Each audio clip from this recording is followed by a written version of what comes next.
Get the inside track on 20 top business trends for 2020 from Joel Block. Joel's insights bring Wall Street to your street so you can profit from the inside in 2020. Just text the word TREND to 72000. That's 72000 and download your free copy today. Grab your phone and get the inside track on business trends that affect you and your business. Just text the word TREND to 72000 for your copy now. This is Profit from the Inside with Joel Block. Insights to give your business the inside track. And now, here's your host, Joel Block. You ever wake up in the morning and wonder, how do I grow my company faster? You ever ask, how do we harness that growth? And then finally, how do we keep that growth going? We all ask those questions. That's a critical question in any business. But to answer that question for us today, Darrell Amy. Darrell, how are you? I'm fantastic, Joel. How's it going? Hey, good, man. Welcome to the show. Nice to have you join us. It's great to be here. This is going to be a fun conversation. We are going to have some fun because we're talking about something that's fun, and that is bringing money to the bottom line, right? That's right. Yep. So tell us, what's the number one trick to make money move faster? Well, I think when it comes to growth, and right now, if you think of companies where we are right now, you're probably in one of two places. You're either trying to recover and you got to accelerate out of a ditch, or maybe you've been in the side of this business where things have scaled way faster than you expected and you've been handed a boatload of opportunity. Either way, as we grow, what I've found when it comes to actually setting growth goals, companies do better and get more accurate in setting goals when they go one level deeper than the total number. And here's what I mean.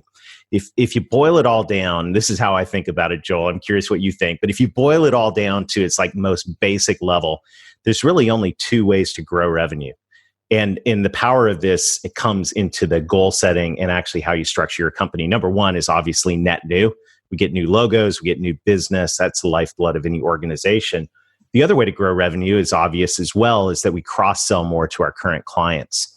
Now, I bring this up for two reasons. First of all, I've discovered that most companies are usually really good at one or the other. You're either really good at net new, you get a hard charging sales organization, you can go out and grab new business, or you're good at taking care of your clients, cross-selling more to your current clients. What I noticed was if you can get modest growth in each one of those areas, let's say 10% year over year in net new. So if you have 1,000 clients right now, if you can go to 1,100, and if you can go 10% year over year in cross-sell in your revenue per client, when you add that up over 3 years, you can double the revenue of your business organically. And so this goes down to setting goals in revenue. And this is a struggle for a lot of people right now because the apple cart got overturned. How do we set revenue goals going forward? We can't really put a ruler on the last 3 years and project out because the ruler is pointing the wrong way now. But what we can do is we can say, okay, how many clients, how many customers do we have right now?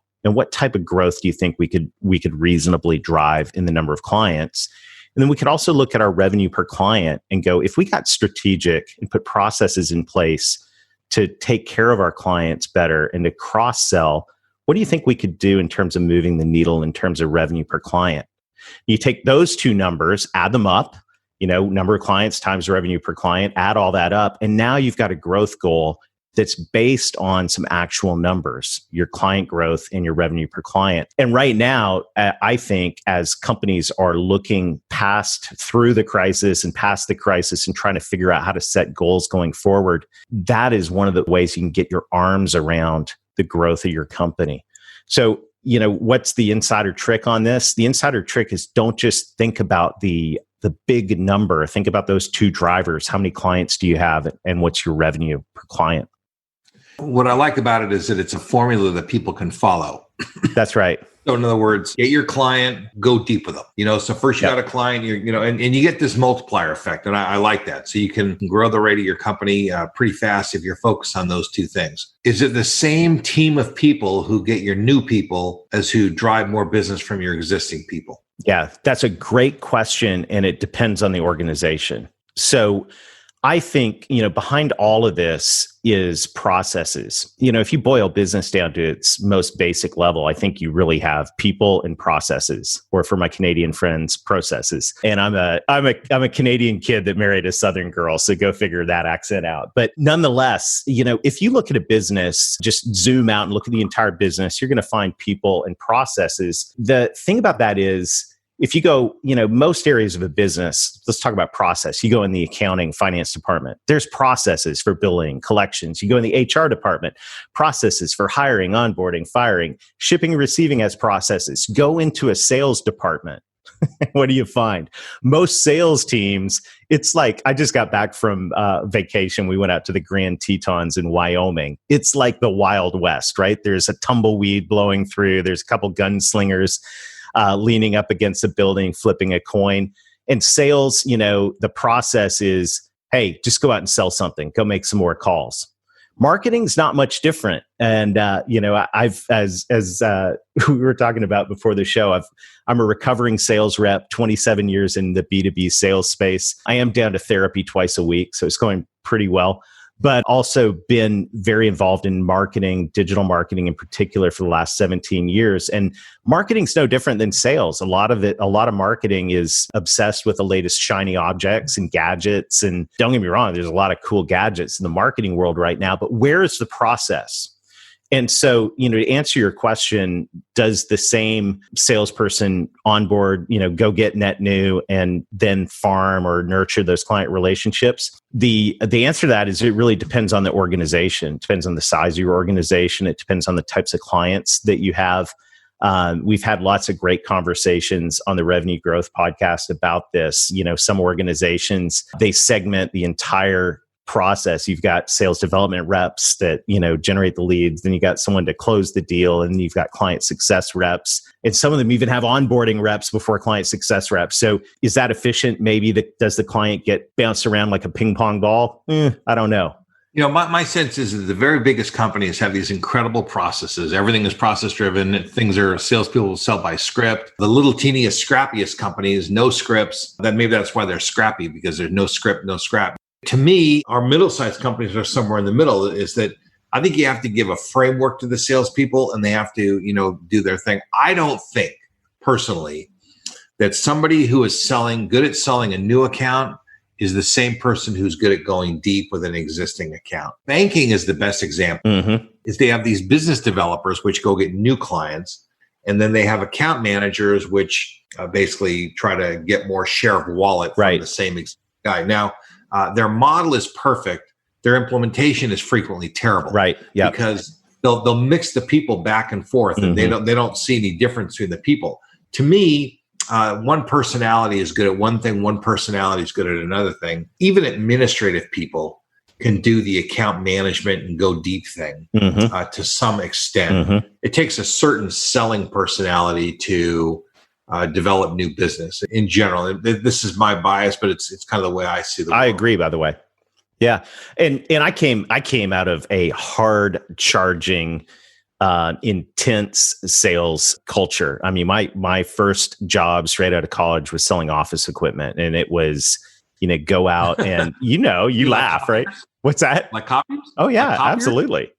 Yeah, that's pretty hardcore. Oh, it was brutal, right? Just like competitive and cutthroat, and kept a foot in that industry over the last 27 years. And so but here's what I noticed. So to your point, can that hunter, and we were hardcore hunters, right? I mean, we got trained, we knew how to handle objections, we knew how to close business. We knew that if we walked out without an order, we weren't getting an order. So we got an order, right? We figured out how to get it done. And so there's an example of an industry that historically was really, really good at net new business, terrible at after the sale, terrible at managing client relationships.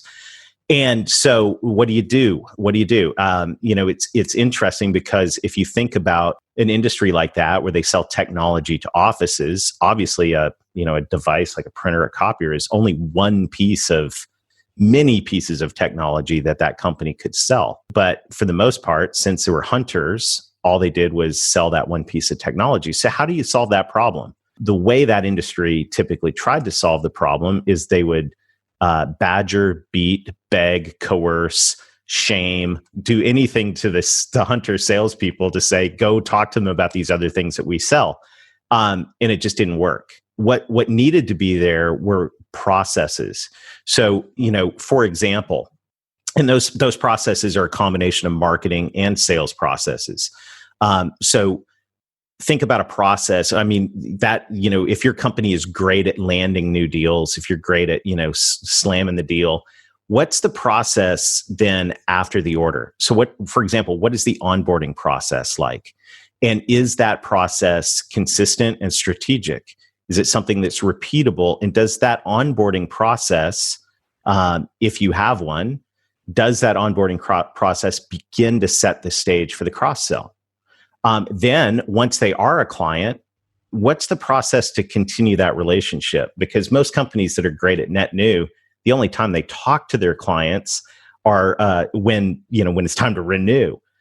But with ideal clients, with best fit clients that have potential, do you have a periodic business review process? Do you go back on a regular basis with your ideal clients and review, whether that's done by the sales rep that slammed the deal or whether that's done by a client success rep? What is the process to engage with that client?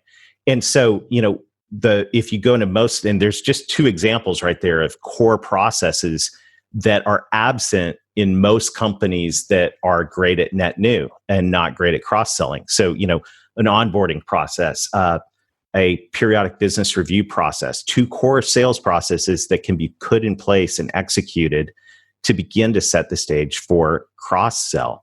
And I saw a Bain and Company study just yesterday. I was writing an article and it was very interesting. I mean, client loyalty, they were saying a 5% increase in client loyalty, which, by the way, why aren't they loyal? You never write, you never call, right? You just, so 5% increase in client loyalty, depending on your industry, will deliver between a 25 and 95% increase in profitability for that 5% investment. Tell me, what exactly is 5% of something like customer loyalty? Is that like, it goes from like horrible to a little bit, teeny bit less than horrible? I mean, what does 5% mean? What does it mean? Well, I mean, either you like it or you don't. You're either loyal or you're not. I mean, isn't that kind of a yes or a no? Well, so if it's a yes and no, or if it's shades of gray or whatever color you want, the question is, how do you get it closer to a yes? And so if you're a net new company, you're great at net new, but you're not great at cross-sell, and you don't have an onboarding process, you don't have a periodic business review process, you don't have a client loyalty program on the marketing side, you don't have a client communication process. It was very interesting. One of my favorite books right now, and I'm only halfway through it because it's thick, first of all. And second of all, there's so much in it. It's called The Experience Economy. It's by Joseph Pine and James Gilmore. They were Harvard Business School guys, and they wrote an article in the late 90s that said, "Welcome to the experience economy." Basically, what they were saying was, look, products commoditized, right? The next wave after products was services, and services are kind of commoditized as well. At least we expect great service. So where do we go to the next level of differentiation and client loyalty?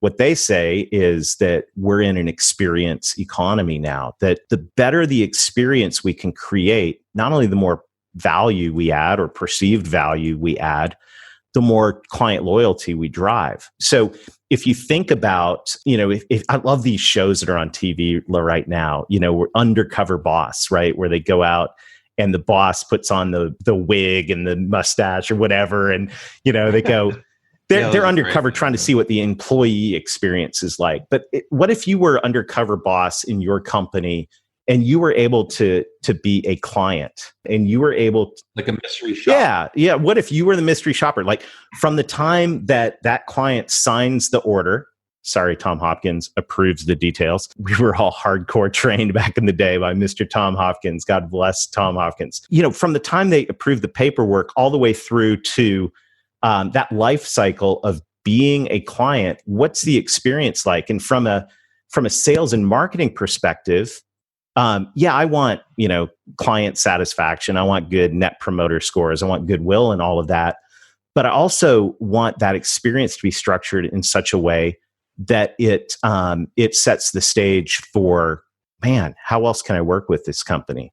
And when it comes to client loyalty or customer retention, however you want to phrase that, the more ways that what they said in the customer experience book, fantastic book, the Experience Economy book, was that every client has to make sacrifices. When you work with a company as a client, you by nature make some sacrifices, but the more engagement, the more touch points along the way, the perceived sacrifice decreases dramatically, and you begin to experience loyalty. So you think about your organization from a sales standpoint. If you've been hard charging, you're good at landing the deals, what can we do after the sale to put processes in place from a sales and marketing standpoint to make that client experience exceptional, to make it value add, and to set the stage for cross-sell? And so,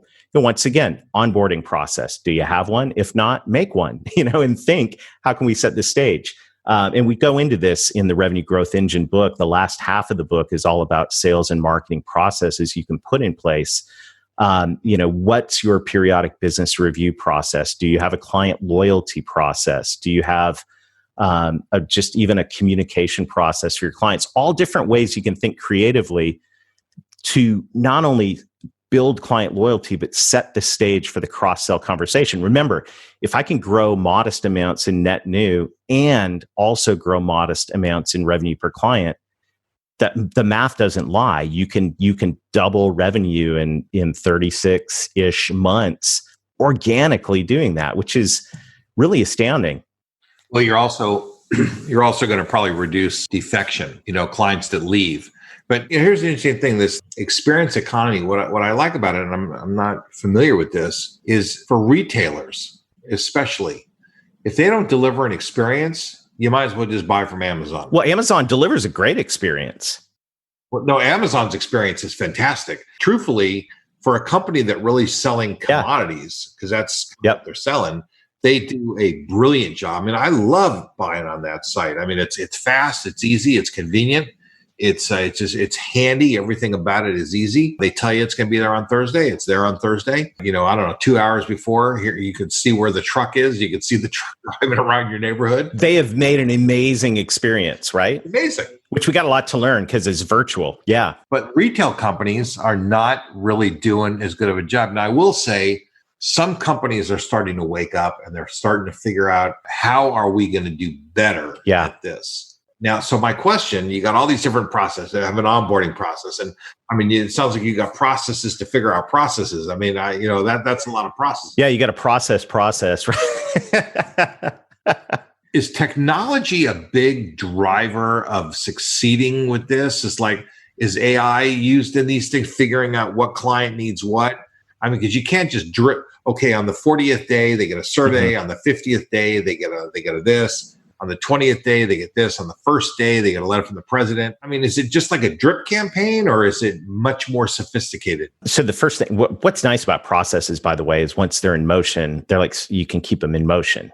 So if you're net new, if you're a great net new company, you have sales processes, whether you documented them or not, they're in motion, they're working. So I like process. They're just part of your company culture, probably. Yeah, they become part of the DNA at some point. Like, while I'm on this podcast, my heart's beating, hopefully. Breathing, I'm not thinking about that. Those processes are going on. And that's what you bake those into a company, into an organization. It happens. Can technology help with that? Is there a technology component to it? No question. And one of the things that is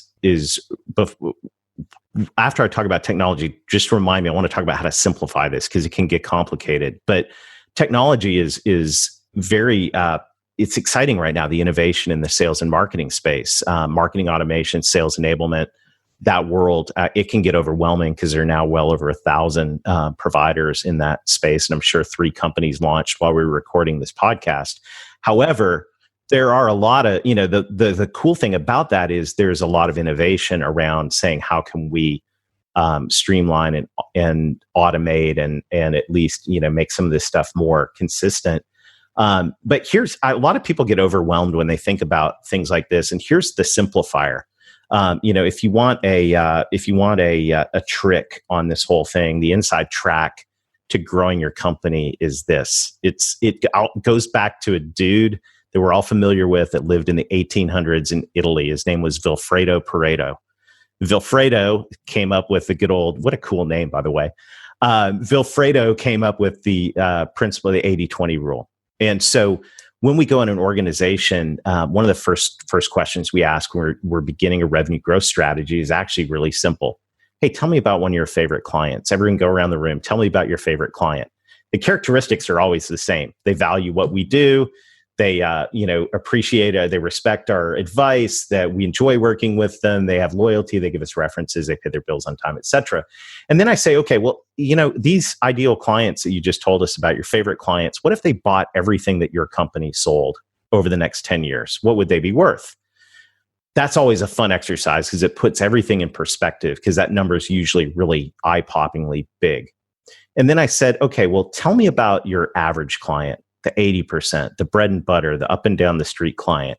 If they were loyal, which most of them aren't, but if they were loyal and bought everything that you sold over the next 10 years, what would they be worth? Put that up beside your ideal client, and you realize why 20% of your clients drive 80% of your revenue, because it's usually at least a 20x difference in revenue potential between the ideal client and the average client. And not only that, the average clients are usually the ones that are as demanding or more demanding, and don't show loyalty. So what I say is, look, from a cross-sell perspective, so just think about your current client base. The very first thing I recommend people do is identify your ideal clients. Identify the people that have the potential to buy everything that you sell and that have the potential to move the revenue needle forward. Those are the people that you focus your biggest efforts on. So if you're going to launch, for example, a periodic business review process, I can't give a quarterly business review to every one of our clients. They wouldn't want it anyways, but our top 20%, oh, absolutely. So I institute that process in my sales team, and I manage towards it, and we train reps how to do that. Interestingly, just that one simple periodic business review cadence and managing towards that, that right there may do the results just from that, and the engagement you get with your clients out of that. Right there, maybe the one thing, if you did nothing else from this podcast, and you implemented a periodic business review process with your top 20% clients, the revenue growth that you would see off that might really, really surprise you. But the same thing goes for prospecting. I was working with a client in South Florida. So they have the Miami, Fort Lauderdale, West Palm Beach, beautiful areas there, South Florida. They have a sales team. This particular client was about a $10 million revenue company and growing in a great market. So we started talking about their ideal clients. Then we looked at their market. There were 90,000 businesses in their marketplace that were candidates for their goods and services. They had a sales team of 6 to 8 people. So, do the math on that. Well, then we said, let's look at your ideal client. And we got that 90,000 narrowed down to about 1,500 companies in their marketplace that are just great fit companies. And we're not talking Fortune 100. We're talking just like great fit companies for their profile that could buy everything that they sell and deliver 20x results over their bread and butter clients. And so what that company did is they put a process in place. It's a target account process. It's probably not, simple stuff. The principle is to say, look, you can call on anybody in this marketplace, but you 100% absolutely are going to engage with these ideal targets every 90 days, and we'll manage towards that. And if a sales rep says, well, I don't want to call on that account, say, not a problem. I'm giving it to Joel. It's his account now.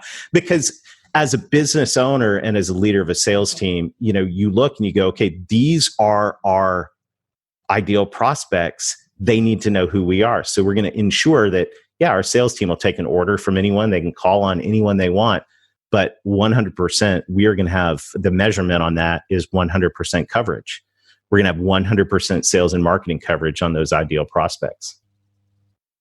Yeah, I just love this idea of saying, what is your 20% worth and what's your 80% worth.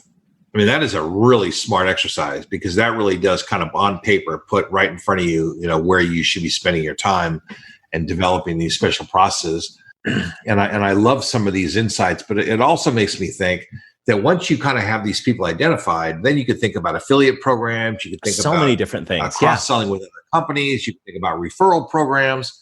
I mean, because your top 20 people, guaranteed they can refer you to their friends. Listen, a guy in one manufacturing industry knows a lot of other people. And in case you're listening and going, well, what about my bread and butter clients? Which, by the way, I say, if you only focus on bread and butter clients, guess what you're eating for dinner? Bread and butter, right? What exactly do you mean by bread and butter? I'm just talking about that, that small client that you're like, oh, but we couldn't live without them. Well, I'm not saying say no to them. I'm just saying the culture inside your organization is we know who our ideal clients are and we got a plan for how to take care of them. And we know who our ideal prospects are and we have a plan for how to reach out to them. I was very surprised one time. I put on conferences a couple times a year, of course, not right now, but so I'm at the hotel in Las Vegas, and I'm with the sales rep, and I said, I'm really surprised. You're so nice to me. They give me stuff. And I'm like a small potato. I mean, like I have like some people come there a couple times a year. It's a small event, and I say, yeah, you got these like multi-thousand people events. I said, why do you give so much attention to me? And I was very surprised. The woman said, "Are you kidding me? You're like the basis of what you'd call bread and butter. You're the bread and butter of our business. We make the frosting on the cake from those big ones, but it's the little guys like you that we count on every single day that makes it happen. These big ones, they're competing for those big ones. Maybe the margins are skinnier, but with little guys like me, that I was very surprised that a giant hotel would look at it that way. I look at it that way with my customers, but I don't necessarily think that other people do. And so it was quite fascinating to see that. Well, it's interesting when you could dissect that from so many different angles. You are a professional speaker and business traveler, and you are a frequent traveler and guest.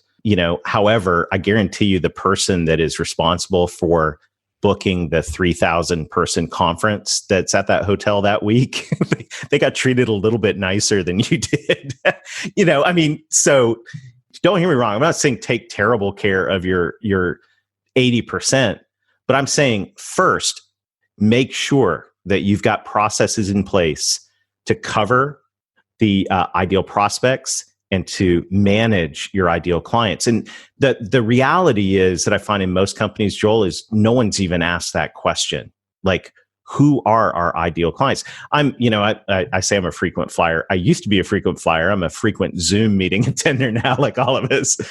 But I'm a frequent flyer on American Airlines. So, because of that, they know I'm worth a, chunk of money every year to them. And, probably like you get the front of the line and you get the free bags, and sometimes you get to sit in the front of the plane, and there's perks. They know, as opposed to, it's not that they're going to treat an once a year vacation person terrible. Well, they might, but that they know that creating the priority is first to create the amazing experience for the ideal client that they have. And I think businesses, if you want to grow your business, the fastest way to accelerate growth is to look for and make sure your ideal clients in your market know who you are, that they know the value of working with you. And here's the deal. If you don't do that, your sales reps aren't calling on them. They're not. I mean, that market I gave you of 90,000 people with 1,500 ideal clients, how many of those ideal clients do you think were getting called on by those sales reps? Sales reps are going after low-hanging fruit and, not bringing in the big deals. They want to take the shortcut, the easy route, whatever it is. And look, that's the inside track, is that, you got to have the processes, you got to call on the people. I mean, there's no shortcut here, but there is a smarter way to do it, especially as the world has morphed into some other stuff. So the best, smartest, and fastest way to make this happen, some of the old school principles, but also to use some of the current technologies to make this thing happen. So, listen, Darrell, I thank you very much for being on our show. I appreciate it. We'll have your contact information and any links that you want to put in the show notes. and we'll make it happen. Yeah, that's right? great. And we go into all these topics in detail in Revenue Growth Engine, and we're sharing resources like the net new and cross-sell planner for setting goals you can find on our website at revenuegrowthengine.net, and just click on the free tools. So yeah, this has been a great conversation, Joel. I've really enjoyed it. And thanks for all that you're doing. It's fantastic. Well, listen, man, thank you very much. And thanks for sharing the inside track on how to generate revenue. And I love the idea, listen, the multiplier effect of new money and deep sell money and, go deep stuff. So thanks very much. And I look forward to staying in touch. You've been listening to Profit from the Inside with Joel Block. For more insights and to learn more, visit joelblock.com. How about a shout out and a giant thanks to my podcast producer, David Wolf, and his team at Podcast and Radio Networks. Profit from the Inside simply wouldn't be what it is without David and his team. For more information or to learn how you can launch and produce your own podcast, reach out to podcastandradio.com. Get the inside track on 20 top business trends for 2020 from Joel Block. Joel's insights bring Wall Street to your street so you can profit from the inside in 2020. Just text the word TREND to 72000. That's 72000 and download your free copy today. Grab your phone and get the inside track on business trends that affect you and your business. Just text the word TREND to 72000 for your copy now.